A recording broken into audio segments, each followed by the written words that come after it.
why do we write? Firstly, I was told by the organizers that you all were able to keep to time yesterday. Now that's of essence in a literature festival. It's 10:35, your next session is 11 o'clock. If you need 5 minutes turnaround, I've got 20 minutes. Why do we write? We write for two reasons, and who are we? Our MC introduced you as readers. We are storytellers. We tell a story. We tell a story as non-fiction writers. We tell stories as fiction writers. I will tell you 5 stories today and connect my theme because there's not too much time. The talk is titled Life Lessons from Sport Using Literature. When I started out my career as a sports buff, as an academic, I wanted to take readers backstage to try and understand what the backstage is all about. There's Varshaji there, who's part of the backstage thanks to her husband. Now that's the backstage that interests me. That is the backstage that I've forever tried to understand and document and bring to you. Now what is the backstage that I'm talking about? I will tell you in 5 stories, and then that's what I've tried to represent in literature. Story number 1. You know, I'm sure some of you know at least that I've had the opportunity of writing Sachin Tendulkar's autobiography with him, playing it my way. Now there are certain things which you know about Sachin, there are certain things which you don't. Some of us think his life is a public book. It is not. And I take you to a day when he went to this disability clinic in Chennai. He went to this disability clinic in Chennai and he goes inside and there is this guy with 80% disability. He's got cerebral palsy. He's sitting there and so is his teacher. The moment Sachin Tendulkar walks in, the teacher darts out to Sachin and says, you know what? This chap is one of your biggest fans. And Sachin, in that moment of emotionalism, ladies and gentlemen, says, if you play cricket with me, and he looks at the boy, I will give you a bat of mine. And the moment he says it, he realizes that he's actually made a statement which can never come true. Because that boy has never, ever in his life been able to stand up and walk. The next few seconds was surreal. A tennis ball and a bat was brought out. And for the only time in his life, and I repeat, for the only time in his life, that boy stood up and played 3 balls of tennis ball cricket with Tendulkar. 35,000 international runs, 100 international hundreds, pale in significance if you are able to touch hearts, lead to people's lives and bring about change. That's literature that I need to bring to you by going backstage. That's what sport, academia and literature is all about as far as I'm concerned. This mesh is what I want to, as an academic, as a writer, as a scholar, as a journalist, try to bring to you. How many of you, this is a very erudite audience, how many of you have heard of Murlikant Petkar? How many of you? Murlikant Petkar, anybody? Anyone? Now look, Murlikant Petkar, now this is one of India's best audiences in the sense. All of you come from backgrounds, are achievers in your own right. Murlikant Petkar, a war hero, 5 bullets in the 1965 India-Pakistan war, first Paralympic gold medalist in 1972 for India, and not one of us have heard of Murlikant Petkar. That is the story that we as academics and as journalists need to represent to you through the written word, through literature. Let me tell you 2 stories. All of you have now heard of Duti Chand. Duti Chand is one of 14 children, 14, okay, and comes from an extremely underprivileged background. When she was growing up, her sister said to Duti that, look, we do not have money in our family. So all you need to do is start something whereby you are able to earn. So start running. Duti Chand takes to running as almost a compulsion.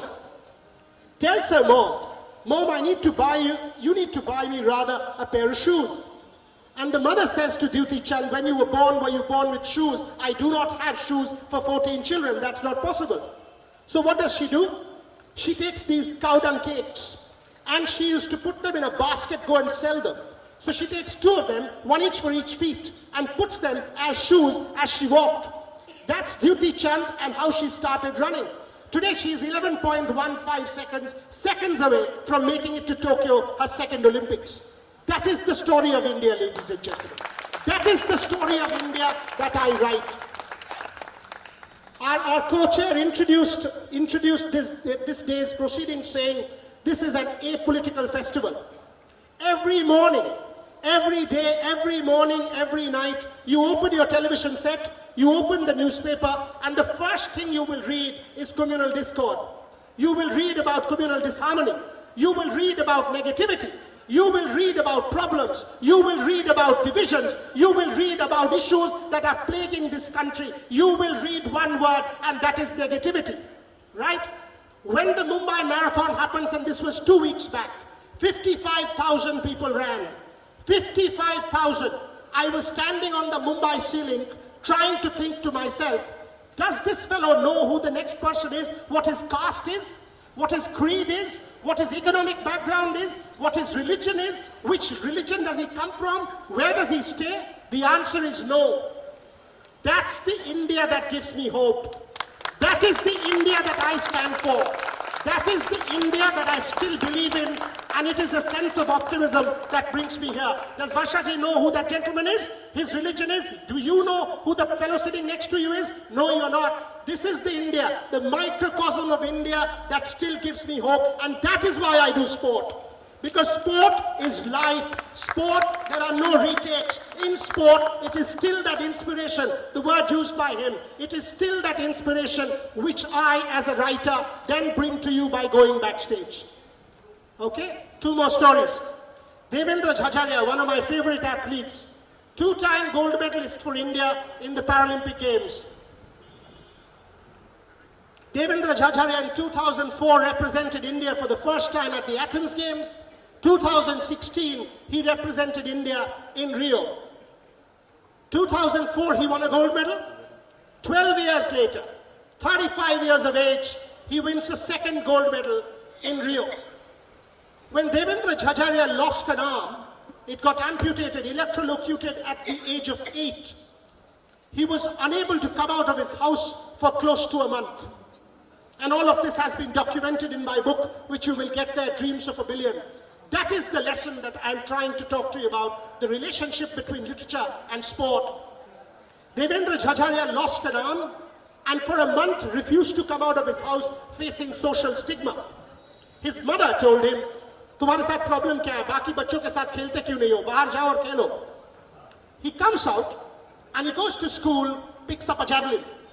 And the teacher and some of his friends tell him, what are you doing here? तुम यहाँ मत आओ. हमारे देश में हम जो शब्द यूज करते थे, डिसेबिलिटी के लिए बहुत सारे शब्द यूज किया जाता था. तुम यहाँ मत आओ, आप वहां बैठो, गवर्नमेंट कोटा में नौकरी मिल जाएगा, आपका लाइफ बन जाएगा. Devendra Jhajaria went back home, took a tree log, shaped it into a javelin and started practicing. And he tells me, he said, sir, जिस दिन वो स्कूल स्पोर्ट्स था ना, उस दिन मैं गया स्कूल में और एबल बॉडीड एथलीट्स के साथ मैं भी कंपटीशन में भाग लिया. और उस कंपटीशन में ना मैंने सारे एथलीट्स को हरा के, एबल बॉडीड एथलीट्स को हरा के गोल्ड मेडल जीता. मैंने ओलंपिक जीत लिया था. For me, when I hear that story and when I'm able to document that story with the written word, and if one person in this audience or anybody who's reading my book feels inspired to become a more sensitized individual, I think literature and sport have come together in making this country a better country. Devendra Jhajaria thereafter tells me in 2002, when he went to the Athens Games, before that rather, in one of the competitions, he said, sir, Chinese athletes, वो जो सारे world athletes होते थे, उनके पास सारे चीज थे. Sports science, nutrition, physiotherapists, doctors, everybody. They would come with an entourage of people into the stadium. And we Indians, we would just walk in, हमारे पास तो कुछ था नहीं. तो मैंने देखा वो TheraBand लेके exercise करते हैं. I'm sure all of you know TheraBand, right? So they would exercise with these TheraBands for their shoulder. So मेरे पास तो कुछ था नहीं, मैं किसान का बच्चा था, घर गया एक कुल्हाड़ी ले लिया, घर में कुल्हाड़ी हुआ करता था. I would take an axe and go and cut a tree 300 times a day. मेरा shoulder का exercise हो गया, मैं gold medal जीत गया. And you're like, what? This is the India, ladies and gentlemen. This is the India. There's a chap called Manoj Sarkar. Not many of you would know about Manoj Sarkar. Manoj Sarkar is now world number 2 or 3 in para badminton and will be representing India in Tokyo. More power to him. Manoj Sarkar started out as this boy whose mother, how many of you smoke here? How many of you have heard of bidi? How many of you know bidi? Okay, bidi is this indigenous version of cigarette, right? Which we used to smoke in college before 2 periods before the teacher came, because we could finish it off. So Manoj Sarkar's mother would make bidi every day, at least 500 to 1,000 of those to make ends meet, get 10 rupees for Manoj Sarkar and buy him his first badminton racket. Okay, this is 1995. Thereafter, using that racket and the start that was made in 1995, Manoj started his journey. But obviously there was not enough money to buy him the rest of the gear. So what did he do? He started painting people's houses. He says, I would take the paint and the brush, go to people's houses and start painting. Try and act. He does this, right? What is this? That's the badminton stroke. So he says, मैं जब लोगों के घर जाके paint करता था sir, अभी भी करता हूँ. When I'm down and I'm not in great form, I go and paint. That's my smash. That's how I master my smash. And I'm amazed. I'm actually amazed. If I'm able to document these stories, ladies and gentlemen, I think the power of the written word would have done this country, most importantly to myself as an individual, tremendous service. Tremendous service. 2 more stories to finish off. I've still got about 7-8 minutes to go. Another of my favorite Sachin Tendulkar stories will help this come round. You know, sports people play with enormous pain. All and everyone have played with niggles. Finish it? Okay. 5 minutes and I'll close it. So all of these sports people have played with enormous pain. At some point in time, they've had an injury. And this is about interesting. All of a sudden I remember today is the India-Pakistan final in the Under-19 World Cup in South Africa. So let me tell you this story about India, Pakistan and South Africa. 2003 India-Pakistan match in South Africa. India versus Pakistan, 1st of March, Shivratri Day, if I remember from memory, a match that had been built up by this country, by people of this country for a long, long time. And Sachin had 3 injuries going into that tournament. A hand injury, an injury here, and one in his ankle. Every morning he would have to strap his ankle for about 45 minutes himself, so as to be able to play. He would not let the physio do it, because he says, I did not want to see the face of the physio first thing in the morning. So he would do it himself. One day after practice, 2 days before the game, he just inadvertently sort of tore open that bandage around his ankle, because he'd just come back from practice. And thereafter, and this is what he tells me, I felt something reddish brown in my hand. And that was his own flesh, which had come out from the bottom of his big toe. So there was this gaping big hole underneath his big toe. He had 2 options before him. One, to cut that little bit of flesh, put it back, put the bandage back, go and play for India. Second, call the doctor and say, I can't play this game. He opted for the first, scored 98 of 78 balls against South Africa, making India win. We thereafter celebrated him by putting him in the middle of that Ashok Chakra. India versus Pakistan, yet another famous victory. More importantly, a statement was made that in sport, everything's possible. It is life, it is about belief, it is about confidence, it is about inspiration. Most importantly, it is about each of you, because it makes you feel Indian. That's why I'm here. That's the power of the written word. That's where sport and literature come together. That's why the Vidarbha Literary Festival will keep on year and year and keep growing. Thank you very much.